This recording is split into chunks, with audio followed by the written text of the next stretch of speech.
मुंबईमध्ये जो किनारपट्टीचा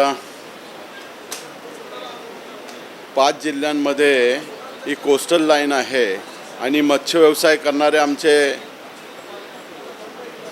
मच्छीमार बंधू आहेत, त्यांना डिझेल परताव्याचं अनेक वर्ष झाली डिझेल परतावा मिळत नव्हता. परंतु आज आम्ही विधान परिषदेमध्ये तारांकित प्रश्न उपस्थित केला आणि त्याच्यामध्ये माननीय मत्स्योद्योग मंत्री यांनी त्या प्रश्नावर उत्तर दिलं की जो डिझेलचा परतावा आहे गेल्या अनेक वर्षापासून थकीत होता, जवळपास 121 कोटी रुपये थकीत होता. आज माननीय मंत्री महोदयांनी तिथं सांगितलं की जे मच्छीमार बांधव आहेत, जे मच्छीचं मारण्याचं काम करत आहेत, जे बरेच वर्ष झाली त्यांचा डिझेलचा प्रश्न होता, त्याच्यामध्ये 60 कोटी रुपये त्यांनी मागच्या वर्षी सँक्शन केले होते आणि त्याच्यात 40 कोटी रुपये दिले होते. परंतु त्यांनी सांगितलं की जी काय थकबाकी आहे ती ह्या 2-3 महिन्यात आम्ही देऊ.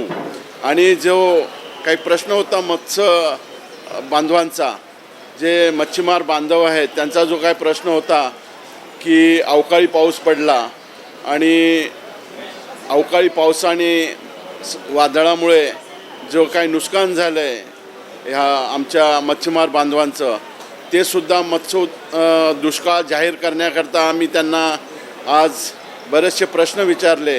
विरोधी पक्षनेते प्रवीण दरेकर जी होते, प्रसादजी लाड होते आणि निरंजन डावकरे होते.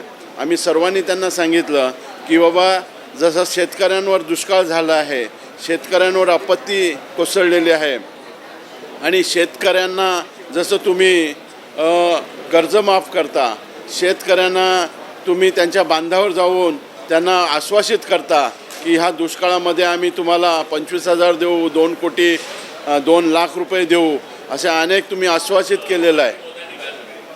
मंत्री महोदयांनी सांगितलं की निश्चित ह्या दुष्काळ डिक्लेअर करायचा आहे आणि जो जे मासलीचे आमचे दुष्काळ, जे आमचे बांधव आहेत,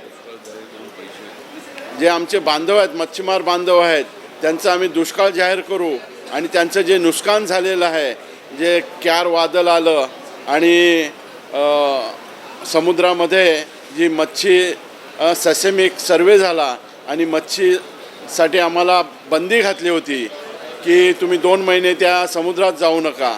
तो 2 महिने गेले आणि जून, जुलै, ऑगस्टमध्ये 92 दिवस आम्हाला सरकारने सांगितलं की मोठी वादळ होणार आहे, त्यासाठी तुम्ही जाऊ नका. आणि तिथे आमचं फार मोठं मच्छीमारांचं नुकसान झालेलं आहे, म्हणून ते सुद्धा आम्ही नुकसान भरपाई करून देऊ. आणि ह्या 2-3 दिवसामध्ये एक कमिटी निर्माण करू, कमिटी स्थापन करू आणि 2-3 महिन्यामध्ये एक दुष्काळ निवारण करून आपल्याला जे काय कंपन्सेशन द्यायचं आहे ते कंपन्सेशन ह्या सरकारच्या माध्यमातून देऊ, असं आश्वासित आम्हाला आमच्या मत्स्योद्योग मंत्री अस्लम शेख यांनी सांगितलं. बस झालं ना.